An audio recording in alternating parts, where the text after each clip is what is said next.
क्या मिल जाने के बाद पुनर्जन्म नहीं होता।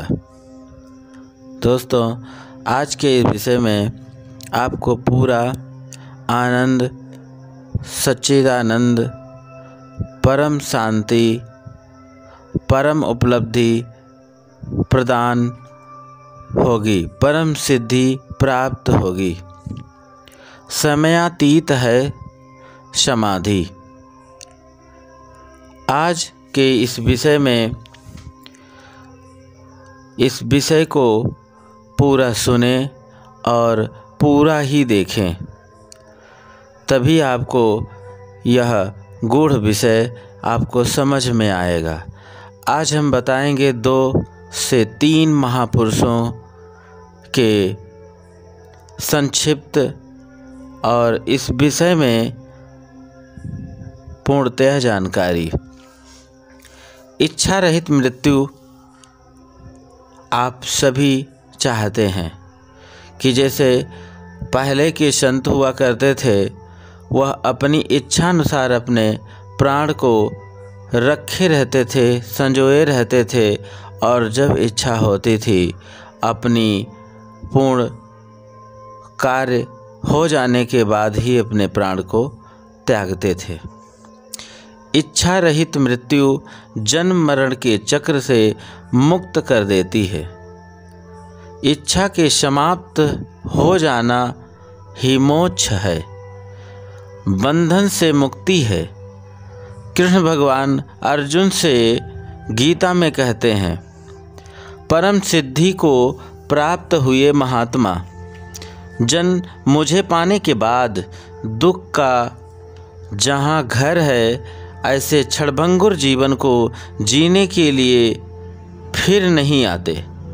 क्योंकि हे अर्जुन, ब्रह्मलोक से लेकर के सभी लोग पुनरावर्ती स्वभाव वाले हैं, परंतु हे कुंती पुत्र, मुझसे मिल जाने के बाद उनका परम पुनर्जन्म नहीं होता।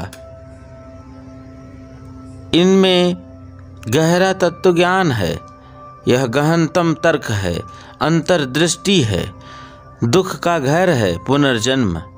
पुनर्जन्म का प्रारंभ जीवन की आकांक्षा है, जीवेषणा है कि और मैं जीता ही चला जाऊं।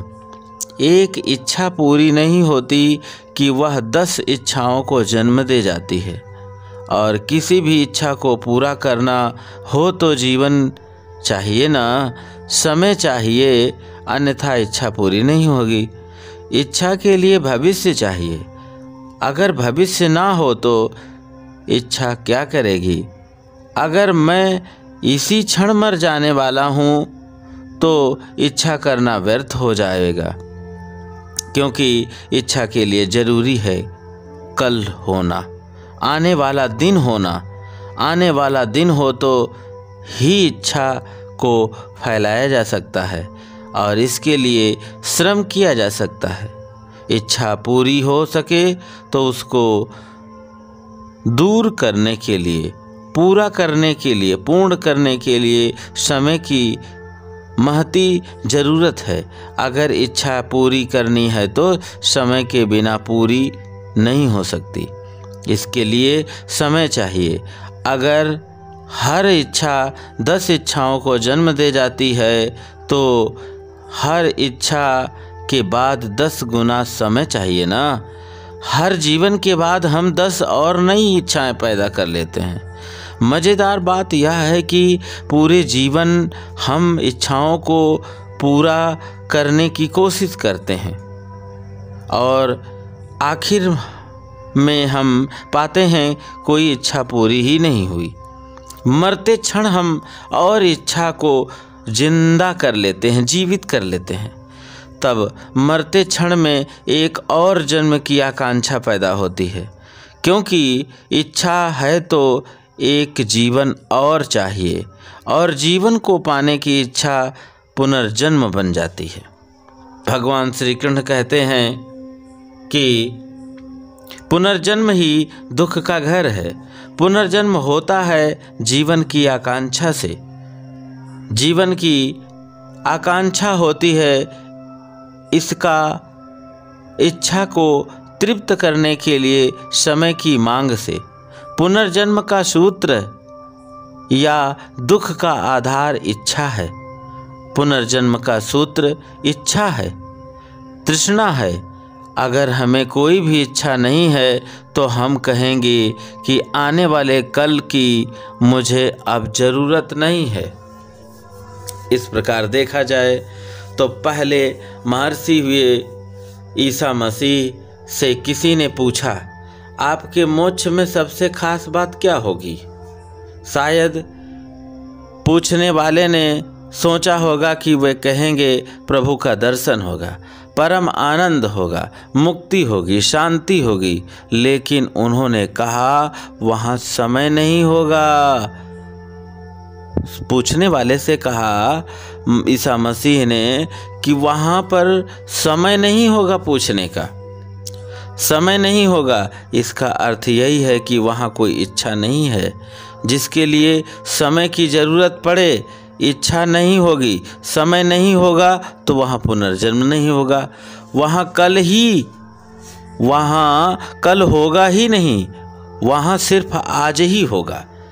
शायद आज कहना भी ठीक नहीं है, अभी ही होगा। बस यही क्षण होगा और यह क्षण अनंत होगा। यह क्षण कहीं समाप्त नहीं होगा और कहीं प्रारंभ नहीं होगा। समय वहाँ नहीं होगा। इस प्रकार समय की ज़रूरत इसलिए है क्योंकि इच्छा की दौड़ के लिए स्थान चाहिए ना। इच्छा दौड़ती है समय में, इच्छा स्थान में नहीं दौड़ती। अगर हमारे शरीर को दौड़ना है तो स्थान की ज़रूरत पड़ेगी, लेकिन अगर हमारे मन को दौड़ना है तो स्थान की कोई भी ज़रूरत नहीं है, समय काफ़ी है। इसलिए हम सपने में भी दौड़ सकते हैं। सपने में कोई स्थान नहीं होता, लेकिन समय होता है, काल होता है। सपने में भी दौड़ सकते हैं। आराम कुर्सी पर लेट कर आंखें बंद करके भी अनंत अनंत यात्राएं कर सकते हैं। वे यात्राएं इच्छाओं की यात्राएं हैं और समय में घटित होती हैं। इस प्रकार दूसरे में महावीर जी से कोई पूछता है, कोई शिष्य पूछता है दूसरे पावदान पे, जब समाधि उपलब्ध हो जाती है तो हमारे भीतर से कौन सी चीज निकल जाती है? भीतर हमारे से कौन सी चीज निकल जाती है? तो वे कहते हैं समय। समय तब हमारे भीतर से निकल जाता है क्योंकि जिस व्यक्ति के भीतर समाधि फलित होती है उसके भीतर इच्छा की दौड़ नहीं रह जाती और उस दौड़ का जो मार्ग है वह व्यर्थ हो जाता है, वह निकल जाता है। इसलिए किसी देश में, किसी काल में किसी महान व्यक्ति ने समाधि की परिभाषा की हो, उसमें बातें अलग हों, पर एक बात अनिवार्य रूप से समान है और वह है समाधि समयातीत है, कालातीत है। उसे पाने के लिए अपने प्रयासों में तेजी लाओ, समग्रता लाओ। अगर इच्छा की है तो इच्छा के स्वाद को और तीव्र करो। अगर उस तरफ बढ़े ही हो तो फिर डरो मत। तिक्त स्वाद से उन्माद की परिपक्वता के लिए पागलपन पूरा होना चाहिए। कच्ची चाहत से काम चलने वाला नहीं है, चाहत पक्की होनी चाहिए। भला ऐसे धीरे धीरे क्या चलना, एक पाँव इधर तो एक पाँव उधर, समय के नृत्य को और तेज करो।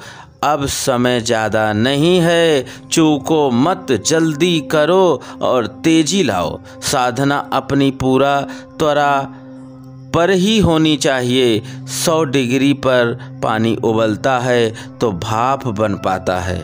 साधना भी जब 100% होती है तो अहंकार विलीन हो जाता है। संपूर्णता में पहुंचना ही होगा, इसके सिवा कोई अन्य मार्ग नहीं है। इसी मार्ग पर सभी शंकाओं का समाधान होता है। दोस्तों, योगी तीसरे नंबर पर योगी चांगदेव की आयु 1400 वर्ष की थी।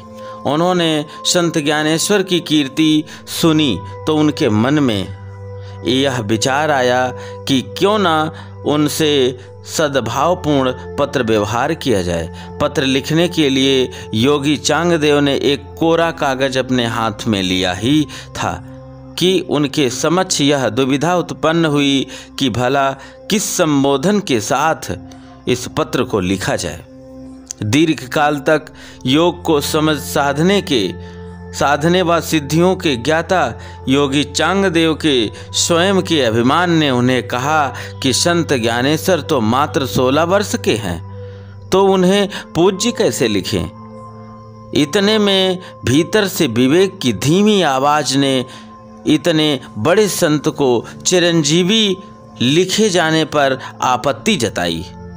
असमंजस्य की अवस्था में खिन्न हो चांगदेव ने बिना कुछ लिखे ही कोरा कागज पत्र के रूप में संत ज्ञानेश्वर को भेज दिया। बहन मुक्ताबाई ने योगी चांगदेव के पत्र के प्रत्युत्तर में लिखा, आपकी आयु 1400 वर्ष हो गई है, फिर भी आप कोरे के कोरे ही रहे। संत ज्ञानेश्वर की ओर से आए इस पत्र को पढ़कर चांगदेव को लगा कि भूल हुई है, अतः वह उनसे मिलने निकल पड़े। सिद्ध बल के प्रदर्शन के लिए योगी चांगदेव ने शेर पर सवारी की और सांप का चाबुक बनाया। चांगदेव के इस रूप को देखकर संत ज्ञानेश्वर समझ गए कि योगी का अभिमान भी अभी गया नहीं है।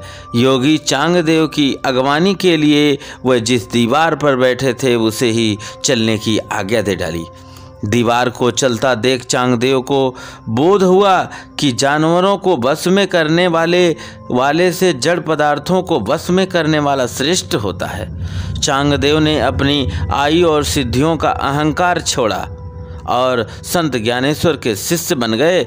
अधिक आयु होने पर भी विद्या संपन्न अल्पायु साधकों के समक्ष सिद्धियां तुच्छ हैं। धन्यवाद मित्रों, नेक्स्ट वीडियो में आपसे मिलते हैं।